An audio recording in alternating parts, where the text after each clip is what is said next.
When the NASCAR Craftsman Super Trucks went to Martinsville, Virginia, Ernie Irvan was the headline story. Climbed back in the truck, eager to race after a 13-month injury layoff, but rain washed out his chance to do that. He and his legions of fans had to wait another week, but we didn't have to wait for a thrilling finish. The series leader, Mike Skinner, into the race leader, Jeff Bodine. Joe Ruttman shoots through the gap and claims his second victory and stays in contention for the championship as the series comes to North Wilkesboro, North Carolina for the Lowe's 150 here on ESPN2. Hello, everyone. I'm Dave Despain. It is official. Ernie Irvan is back in racing. He put that pirate patch over his left eye, went out and qualified second in the truck, seventh in the Winston Cup car, and he is laps ahead of anybody else here in terms of interviews granted this weekend. It has truly been a heartwarming return for a tremendous individual and heroic effort. He's got one interview left in him. Let's go to the man who will cover pit road today, Marty Reed. One of the questions we've all been asked is, how does Ernie Irvan make up for the loss of his left eye, the double vision that he's still suffering? This little mirror, which is inside, is an option that every driver has to him. Ernie's taken advantage of it. It helps him with that left eye. I got to tell you, you made a believer out of me really quick. I mean, second on today's row in the Super Truck race. Tomorrow, you're going to be seventh. I think you got a bunch of fans. Even the Dale Earnhardt fans are cheering you. Yeah, I tell you, the fans have been real supportive of this, and it's something that has kept us going, me and my wife. It's been tough to be able to not be Winston Cup racing and be able to come back and have this much support. And hopefully nobody expects a whole lot out of us, and we're just going to go out and do the best job we can. And Napa and United, they're sticking behind us, and it's going to be fun. You're just going to go for it. How much nerves? How many butterflies? None yet. But, when they throw the green flag, there may be a few, but if you got any butterflies against Skinner, shoot, you're going to get beat. So I plan on beating him. Well, I'll tell you what, the last time that a one-eye patch was popular was about, the 1500s, a guy by the name of Blackbeard and the Jolly Roger. He wins today. It could become a fashion trend.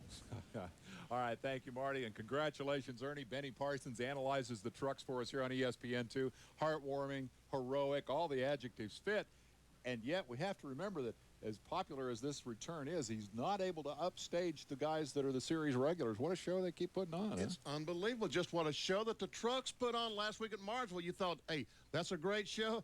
Folks, it's happened all year long, and I really enjoyed doing these trucks. This is the last one we're going to get to do, and I look forward to seeing the rest of them on the. But let's look at some of these finishes we've had this year. Take a look at this.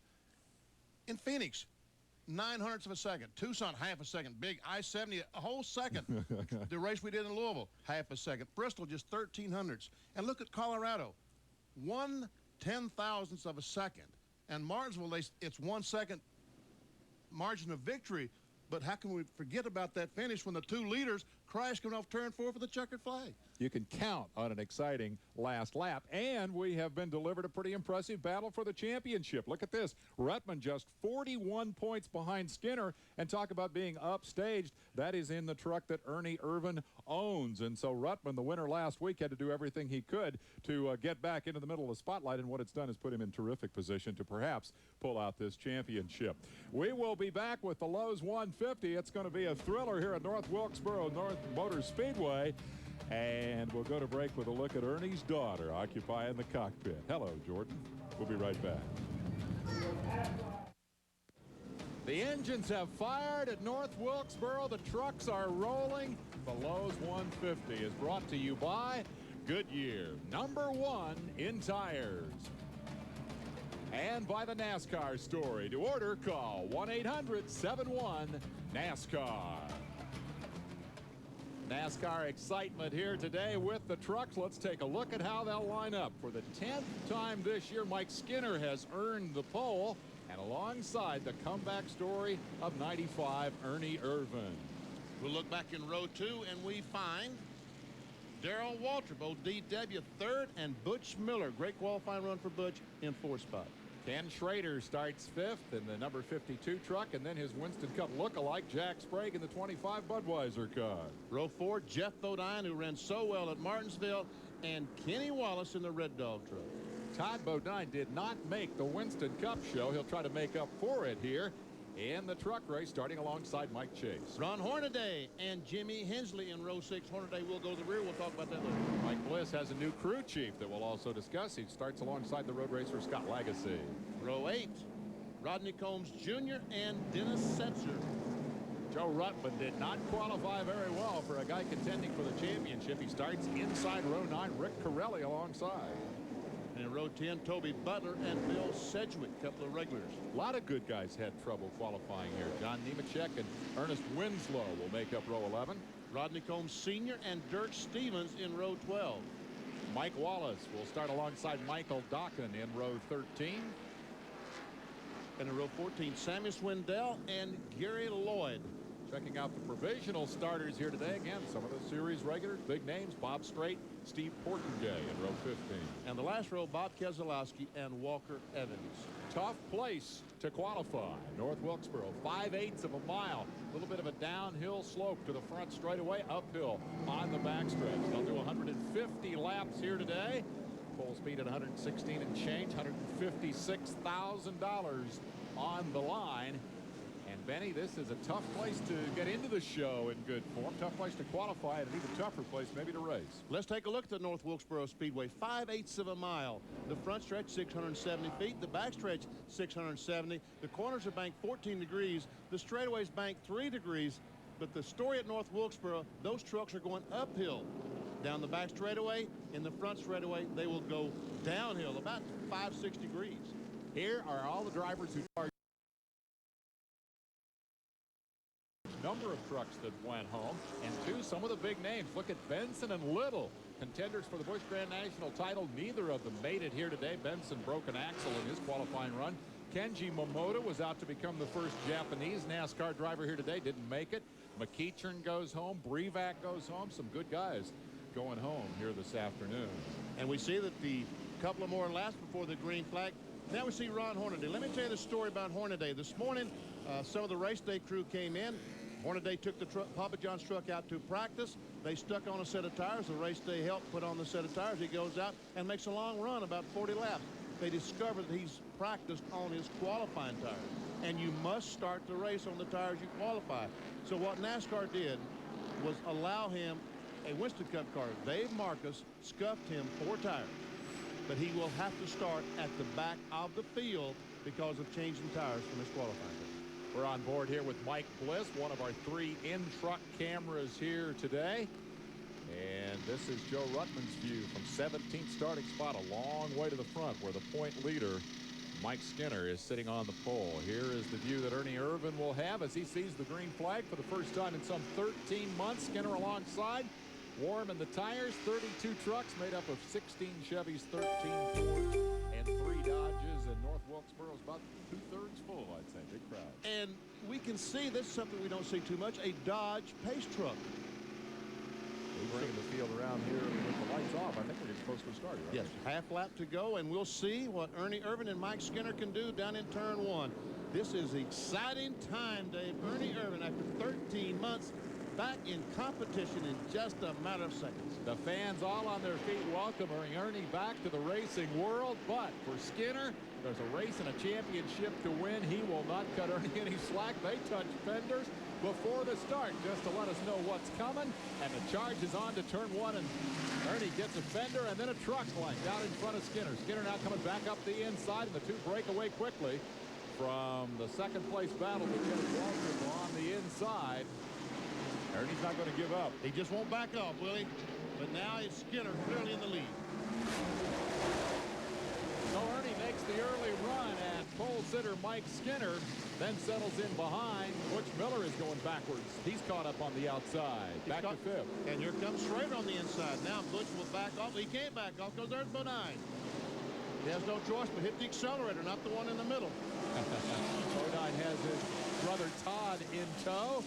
And from Ruttman's view, well, there's a traffic jam ahead. Better be careful trying to get through there. That's Combs, Rodney Combs Sr., directly in front of Joe Ruttman, who needs to be patient, I would think, in the early laps. He's certainly trying to win a championship, and patience is how championships are won. 41 points is the gap in terms of the championship. That's the deficit that Ruttman needs to make up on Skinner. Ernie working on the leader. Speculation, of course, is how well he'll be able to cope with the traffic. Here's his view. Only one truck to deal with right now, but it's a tough truck indeed. And we can see he's taking a look on the inside. He's got a notion. Ernie has tested very well. In fact, all of his test sessions in the truck, the Busch Grand National car, and the Cup car have, by all accounts, gone very well. But no traffic out there when you're testing. Here's a great battle. Schrader on the inside of his Winston Cup counterpart, Bodine. And Ernie Irvan is taking a lead, and look at the people. They're going nuts. How about Ernie? Boy, I'll tell you what. Oh, and Hornaday has fun. Trying to get from the back to the front. Ron Hornaday, third in points, loops the truck. Now comes around in front of the field. The yellow will fly for Hornaday, who has really been troubled the last 3 outings in the truck owned by Dale and Teresa Earnhardt. He was in championship contention until Richmond. Let's go back and take a look at the big moment for Ernie Irvan as he goes around Skinner. Turn 3, Skinner goes up the hill just a little bit. Ernie gets on the inside. Man, don't you know, he was excited when he goes down in one and says, there ain't nothing in front of me. He has said throughout that he's not a very emotional guy, that he's just taking this in stride, treating it like another weekend at the racetrack, but you have to believe that inside that helmet, that was a special moment. There we see Kim and Jordan checking everything out. There's Linda McReynolds, Larry's wife, talking to her. The entire Yates organization, of course, has rallied around Ernie Irvan, beginning with the moment of the horrible crash in Michigan that left him so badly injured, and now culminating today as Ernie Irvan returns to the racetrack to lead the Lowe's 150 on ESPN2. What a story. We'll be right back. Showing the way, we're back at North Wilkesboro, North Carolina. Going back to green after the yellow for Ron Hornaday. Skinner will now set his sights on Ernie Irvan's rear deck. Goes up into third. Goes Jack Sprague. And Sprague closes up and looks on the inside of Skinner. Here comes Sprague. Clean fast. Skinner perhaps not behaving as well in terms of truck handling as he was in qualifying. And in love that shot. Just race to fourth place. That's Bodine showing the way in number 7. He of all the excitement of the last couple of races. And then come a gaggle of Winston Cup guys chasing him. 52 Kenny Schrader, 61 Todd Bodine, Darrell Waltrip going backwards into 17. Then there's Butch Miller. Miller fourth in the points, down on the inside of Waltrip, whose truck isn't behaving very well either, is it? And Skinner's falling back to third place and it continues to lose positions. Marty Reed, what's going on with Skinner? Well, I talked to the crew, and Rich Burgess and the gang says everything's okay. And I did talk with Mike before the race, Benny, and he said that last weekend's debacle really hurt them. 41 points is too close for their comfort. They are consciously racing Joe Ruttman at this point. He said if he felt any pressure and that he had to push the truck, he would give up the position. He's concentrating on the championship. That's one thing I like about this team and these guys. They tell you the truth. They don't give you that political answer. When Skinner crashed the truck earlier in the season, he came out and said, hey, I screwed up. And now he says, hey, I'm racing for points. I'm racing Ruttman. I admire that. And let's see, here's Jeff Bodine and Skinner. Remember the last time we saw these two trucks together, didn't work out too well. But this time it does. Skinner is not going to do anything to offend Jeff Bodine at this point, I would think, given that strategy we just discussed. Bodine will provide a take third, drop Skinner to fourth.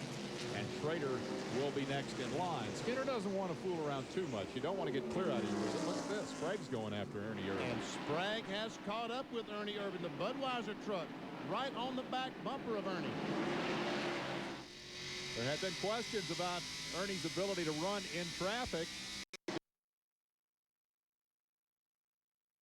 Right there. He had to deal with the traffic very much. This is like a test session. You got to run by yourself. In the lead. In the lead, that's right. Right now, we see Sprague. He's right on the back bumper of Ernie.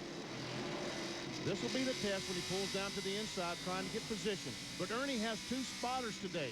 His dad is looking in front of him, and another spotter is following the traffic around Ernie Irvan. So this is a switch. Most cars use one spotter. Ernie, in fact, has two. In case you've just returned from outer space and haven't heard the news, Ernie, of course, has double vision as a result of the head injury that he suffered at Michigan. His left eye does not yet function correctly. He has double vision, and so he covers the left eye with a patch and, in fact, races with one eye. So peripheral vision off the left side of the truck is a big concern, and Sprague is perhaps trying to take advantage of that blind spot, although Ernie's doing a good job of covering it.